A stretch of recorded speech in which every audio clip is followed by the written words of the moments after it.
தீர்ப்பை பத்தி என்ன நினைக்கிறீங்க? உங்களுடைய சொன்ன மாதிரி தான் சொல்றேன். இந்த மாதிரி குழந்தைகளுக்கு ஆபத்து வர்ற எந்த மனிதனுக்கும் இந்த கொடுத்த தீர்ப்பு சரியான தீர்ப்புன்னு நான் நினைக்கிறேன். இனிமேல் இந்த மாதிரி குழந்தைகளுக்கு யாருக்கும் இந்த மாதிரி அதிகமான தொந்தரவுகளோ இந்த மாதிரி கொலை முயற்சியோ செய்து கொண்டு பிள்ளைகளை தூக்கி அங்கிட்டு இங்கிட்டு போறது வைக்கிறது இந்த மாதிரி தான் இந்த தீர்ப்பு தான் கரெக்டான தீர்ப்பு. காவல்துறை இந்த வழக்கு 3 மாசத்துல எங்களுக்கு இவ்வளவு சீக்கிரமா இந்த வழக்கை கொண்டு வந்து முடிச்சதுக்கு எங்க மதன் சார் ஐயா இருக்காங்க, அவங்க தான் முதல் ஒத்துழைப்பு கொடுத்தாங்க.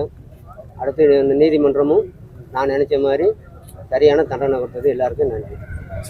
செய்திகளை உடனுக்குடன் தெரிந்து கொள்ள கீழ்கண்ட கேபிள் மற்றும் டிடிஹெச் நெட்வொர்க்குகளில் எம்நாடு செய்தி தொலைக்காட்சியை காணுங்கள். பாதகம் செய்பவரை கண்டால் நாம் பயம் கொள்ளலாகாது பாப்பா.